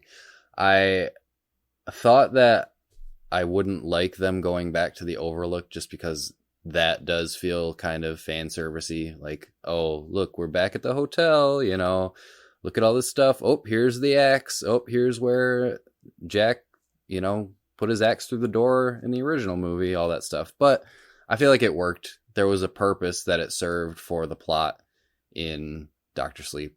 So I was okay with it in the end. I thought the climax of Dr. Sleep was great, and I thought it ended well. So I was happy with it. I was satisfied with it for sure. And I think watching The Shining and Dr. Sleep back to back definitely that benefit. Helps. Yes, for sure. Because like you have all those details already in your mind from The Shining, so you're connecting everything back to all the references in Dr. Sleep and all the recreations and everything. So I think it works for sure. As a legacy remake, yes, it could have gone much worse. The fact that you got Ewan McGregor and the girl that played Abra was great. So, I mean, Rose the Hat was fantastic too. So, it's definitely a different tone and definitely a different kind of movie. But legacy sequels, I think it did a pretty good job. I did think of some legacy sequels too. Are you ready? Oh, let's hear them. Sure. Yeah, let them. All right. Now these are old ones that I think they're just long forgotten. So Arnold Schwarzenegger's The Running Man. Which is a King story. Is it really? Yep. Oh, well, fantastic. Oh, wow. Futuristic, post-apocalyptic, game show, people getting murdered, stuff like that. Number 2, Big Trouble in Little China. I think they're already doing that, and I think The Rock is going to be in it. Oh, that's what I heard. Of course, The Rock is going to be in it. One I'm surprised they haven't brought back is Back to the Future. Like, because that franchise was pretty huge. Yeah, do you I see that. No, you don't. Do you need to bring back any of these? No. Do you need to bring back Ghostbusters? Did they need to bring back Matrix? No. Any of these ones. I could see Back to the Future. I would like to see, get a refresh because more X-Men is always good for me. But the one I think I'd love to see, but I don't think they'll ever be able to capture the magic is Clue. Clue is such a quirky, awesome movie, but I'm surprised. A sequel to Clue. Clue 2. The Return of Colonel Mustard. Is Tim Curry still around? Yeah, but his health is pretty bad. I think I don't know if he's in a wheelchair. He's not acting. Or something. I think he's having a hard time right now. I was just looking up. I don't want to hear that. Well, it's funny because I was looking up what's Jack Nicholson up to these days. I mean, he's 84 and apparently he had to quit acting back in 2018 because he's been having memory issues. So I thought that was sad too. Even sadder. Yeah, he's very young. I'm not a huge fan of Phil Collins, but I saw that he's pretty much done now too. And it's just weird. These people have been around since you've been around. They've. And now they're just, I don't know, it's a bummer. Yeah, it's sad. Yeah, Jack Nicholson was born in freaking 1937. Shit. Yeah, that's crazy. Well, anyways, he was fantastic in there. The acting in both of these movies is good. There's no complaints there. It's Let me let me bring up one more thing. I forgot to mention this. Another one from our social, Level Zero Pod. I think we already covered this, but can't talk about The Shining without discussing the source material. Did you like the direction Kubrick took the story? I think we already covered that. Do you think Dr. Sleep did a good job of retrofitting the original ending, or did you feel it was shoehorned in? Covered that as well. This was one, he added another point, which I thought was good. Also at 2.5 hours, which both of these movies were like right at the 2.5 hour mark. It's a really long horror movie. Did you feel that it overstayed its welcome? I guess for either movie. The first one, no, I don't. It doesn't bother me at all because I think it's important. They're stuck there for 5 months, really with nothing to do, and I think the movie needed to be long so you can kind of get a sense of what they're going through, like the mundane day to day things going crazy. You gotta show the breakdown over time too, where he's playing it up normal in the beginning. You go like she weird. I forget what Wendy like weirdly just tells like the psychiatrist like, yeah, my husband abuses my child sometimes while she's like ripping cigarettes in front of her kid. And I'm Listen, it was an accident. What the fuck? Like shit goes crazy. So no, I think it was justified in being 2.5 hours long. Like, I think it needed time to breathe, you know? Yeah, just to build up that tension and like Brandon was saying, to give you that sense of isolation and kind of what they were going through. The breakdown, seeing Jack slowly crack and then he's just fucking full blown crazy, running around the hotel with an axe, ready to murder his family. Like, it's quite the fall from grace. I don't think that Dr. Sleep needed to be 2.5 hours. We heard today that the director's cut is 3 hours long, so I don't know what else they're adding in there. Yeah, that is insane. I wouldn't mind watching the 3 hour cut, but I just want to see what else, where it is. More they could add, Because exactly. There's some scenes where they're like riding around in cars or they're traveling and like, do you need all this stuff? Or I felt really bad for Danny's buddy that brings him into AA and gives him the. Oh yeah, Billy gives him the job. We didn't even talk about Billy. No, and that guy, he was on Fear the Walking Dead, and that's kind of where I got my first intro to him. But yeah, I love that guy. Like his man braids were a little weird to take in, but I thought that he was I felt really bad when the one vampire girl makes him shoot himself in the face. Know, like that. Poor Billy. Poor Billy. He was just, he's just the fucking nicest guy. He's seen people down on their luck. And he wants to just help him out, so fucking pour one out for Billy. Yeah, as far as Dr. Sleep being I thought the 2.5 hour length was good. I thought it moved at a good pace. Like, there was a lot happening in Dr. Sleep, as opposed to The Shining. Like we said, The Shining's much slower build up to the climax and conclusion. But Dr. Sleep, like, there's stuff happening, to keep you kind of going. And it definitely kept me going. And it was, had me on the edge of my seat. Like, I wanted to know what happened next. I think I like the whole, take a road trip to go get a baseball mitt and dig up a dead kid, which was fucking I would have cut that out. I would have cut out the doctor whole stuff, knowing where the watch was. Cut that out. The AA guy, I don't know. So they could just reuse that, but didn't bother. So they could reuse that office scene. So they could have a Shining and Dr. Sleep like the office red buck interview scene in the corner of the shot, and sure. Yeah. Both, I mean, they're good. It's a pair. So I think The Shining, and it ends there. The Shining like, is the don't make another one. I don't think we need to see. We're good. No, I would entertain maybe a TV series. Maybe. Is it just gonna be Abra? Running around shining on people? But not another movie. Or maybe she gets older. The TV series, I feel like, should be, I don't know if it would follow the main characters or if like they would kind of make cameos, but I feel like it would more be kind of how Dr. Sleep was in the beginning, as we kind of see other kids or other people that have the shine and their stories, and each episode is kind of a different story of, Well, you said that the ghosts went out, right? After the hotel. Right. So what about the twin girls? I know that they were still at the hotel at the end when it burned down, but they could still leave, right? They could do a prequel to The Shining and do it with Grady and his family, and as a TV that series. That would just Maybe, I don't know. That's that a would one just shot. be kind of. I think there's room to explore though, but I don't think like I don't know. There's more in this universe. We just don't need more of this family. Let's just do Dark Tower again. Come on.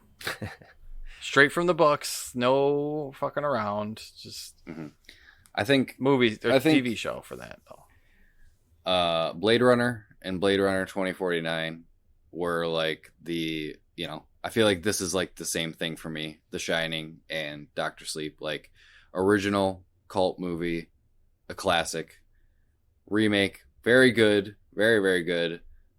Not remake, a direct sequel years and years later. 30-something years later, yeah. Crazy. But I think it did it justice. It did its own thing while also paying homage to the original. And that's what you need to do in these legacy sequels. Mm-hmm. What Star Wars didn't do. Pretty much, yeah. Can't argue there. Don't talk shit about The Force Awakens. I love Star Wars movies, I'm just saying. But, like, it did. You don't see people bitching about Dr. Sleep. That's true. Blade Runner 49. But, all right. Well, I think that's it for us right now. So that's plenty. Let's end it here. And then when we come back, we'll play a game. What kind of game? Do you want to play a game? I'm not going to tell you. Hey.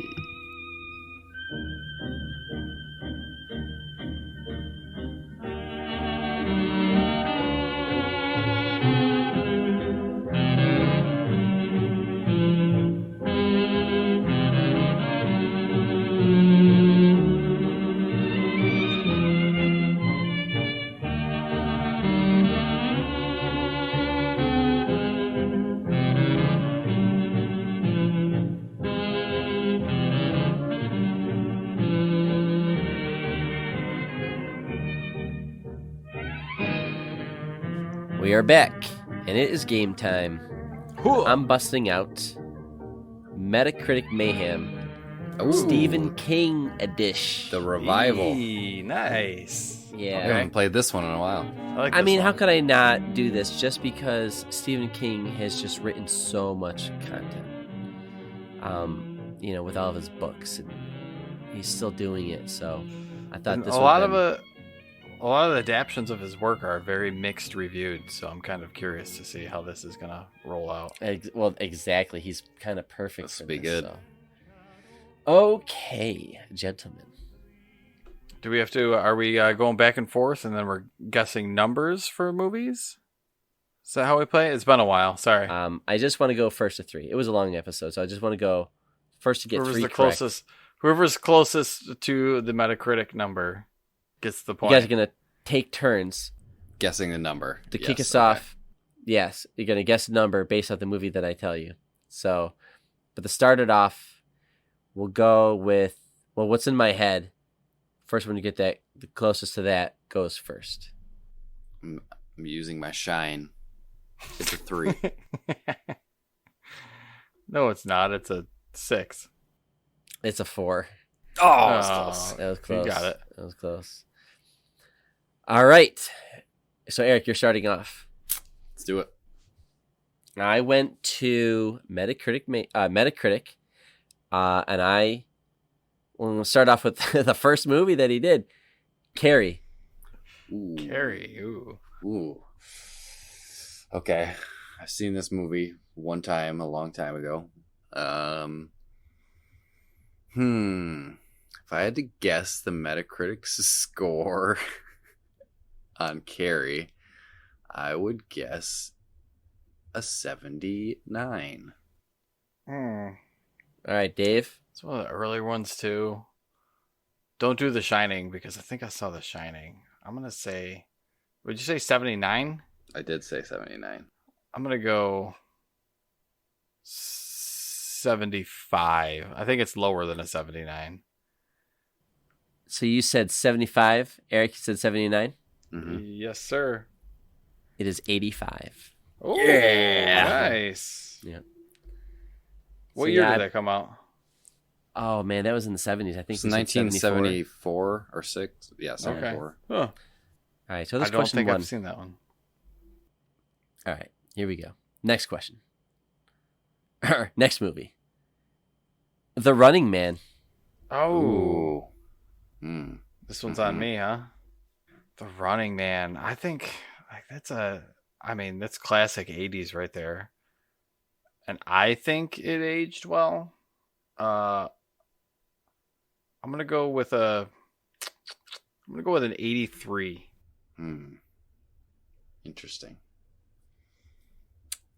I'm just gonna go. I'm gonna go with just a solid 80. I think it might be a little lower. All right, well, it's a 45. Oh, wow! So, really? there you go, Holy that shit! does not deserve that. Come on. Wow, I wasn't expecting that low. I've never seen the movie, Like, but I've heard good things. It's pretty 80s action movie cheesy, but I mean, it's an 80s Arnold action movie. Yeah, it does not deserve a 45. All right, Damn. that's 2 for Eric. Ready? Stand By Me. Stand By Me. Okay. Ooh. I'm thinking this one might be a little bit higher than a 40 fucking 5. I'm going to go with an 85. I think that one aged considerably better than some of these other ones. I'm going to take the upper half of this. I'm going to go with an 86. It is an 86. Oh, right on. Nice. Good job. Oh, I get double extra mega points. Yeah, that is a something like classic, that. though. Nice one, Dave. Okay, next movie. Misery. Ooh, Oh, man. Misery. I haven't seen that one in ages. If I lose this, I'm the biggest loser ever. Oh, Misery. I am going to guess. I'm going to say that's middling in its review scores. I'm going to give it an 83. Again, same thing I guess for The Running Man. Sure. 83, eh? I think it's higher. I mean, you got James Caan. You got Kathy Bates. Bates got an Oscar for her performance in this movie, I believe. Really? I think it is higher. I think this movie and God, I feel like I just learned this, but this movie and Silence of the Lambs, her and Jodie Foster got Oscars or something like that for their performances in horror films. You said 83, Dave? Yeah. Now you have me second guessing myself, though. I'm going to go with an 88. 83 and 88. It has a 75. So there Wow. you go. All Staying right. alive. I thought Misery was like considered one of Stephen King's best movie adaptations. All right. 2-2. For all the marbles. Yep. I'll let you guys pick. You guys want to do Shawshank Redemption? Langoliers. Green Langoliers. Green Mile. Langoliers probably has like a 20. That was a made for TV, wasn't it? With Belky Bartakamas. Yeah. Shawshank Redemption. Oof. Green Mile, or The Lawnmower Man. I Which love one do you guys the want Green to Mile. do? Do you guys care? I don't care. I'm partial Not to the Green Lawnmower Mile, Man. but Green Mile. That's a good pick. We'll do that. All right. Who starts? this one off? Eric's You, up first. right? Yeah. all right, All right. Green Mile. This is a good one. This is one of my, probably up there for one of my favorites. I haven't seen this in ages. I don't know if... I mean, Tom Hanks. Anything with Tom Hanks, I'm there. I'm there for it. I don't want to go too high, but just because I regard this movie very highly. I've been staying in the 80s, so I don't want to go too far into the 90s or anything. So I'm gonna say an 81, just because I want to just lower it a little bit. I don't I don't know 81, if it's really? quite as high as I think it might be. I feel like I'm just adjusting because it's so high in my mind. I don't want to overshoot it. I thought it was. I think a couple people won awards for this. I want to say. I'm going to go higher than that. But I'm not going to be a schmooze and do just one higher. I'll go 85. All right, so Dave, you're saying 85. Eric, what did you go with? I said 81. Now I think that's too low, but we'll see. So this has a 61. Are you fucking kidding me? I was shocked when I saw it. I know. Huh. Holy shit. I'm color me surprised. So there you go. Color you the winner. Yeah, that was close. And Eric's been on a dry spell, so good for you, Eric. Yes, I'm glad I got the win. So let me just close out by just running through these, just so these numbers kind of resonate. Shawshank's got to be in the 90s. So, I got to do a review on Green Mile to bump it up. The Shining, 66. Which is super low. I don't understand that. What is wrong with Metacritic? Dr. Sleep got a 59. Stand By Me was an 86. The Running Man was 45. Shawshank Redemption, 81. Whoa! I believe that's the best one that he has here, based off of his books. The Dead Zone, 65. Carrie, 85. There you go, 85 for Carrie. Christine, 57. Maximum Overdrive. That's got to be a 10. Yeah, he wrote, and I also think he did the screenplay, I believe, because he did the screenplay for Shining, and I guess rumor has it, or whatever, Kubrick didn't even look at it. So right off the bat, those guys were kind of clashing. But what was Maximum Overdrive was a 24. Have you guys seen that movie? No. It's so fucking it's like cars, stupid. Trucks come alive or machines come alive. It's so fucking dumb. Yeah, it was really bad.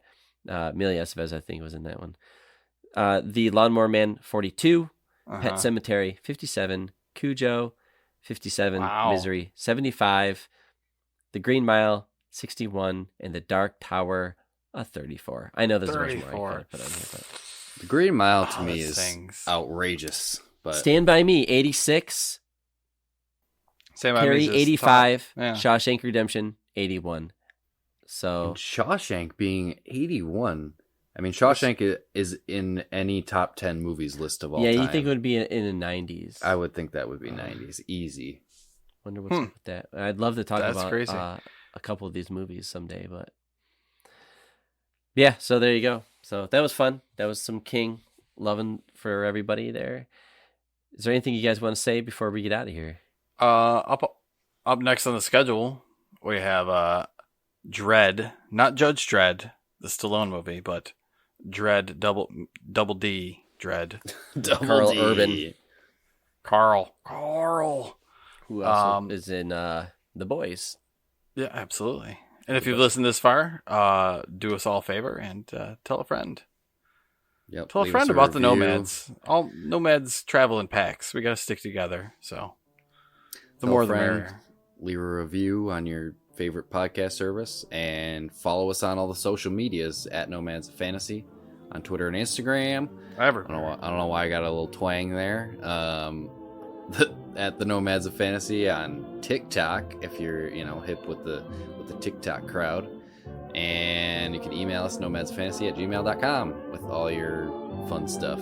So that's all I got. Hey. Okay. Well, let's get out of here. As always, safe travels, Nomads.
sweet romance.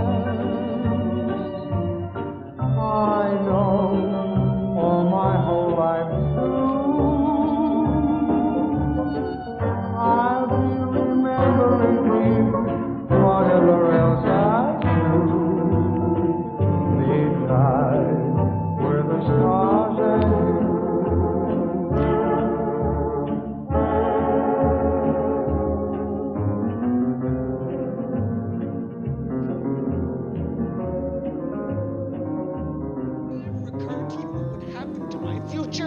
if I were to fail to live up to my responsibilities? Has it ever occurred to you? Has it? Stay away from me. Why? I just want to go back to my room. Why? Well, I'm very confused. I just need a chance to think things over. You've had your whole fucking life to think things over. What good's a few minutes more gonna do you now? Stay away from me. Please. Don't hurt me. I'm not gonna hurt you. Stay away from me. Wendy. Stay away. Darling, light of my life. I'm not gonna hurt you. You didn't let me finish my sentence.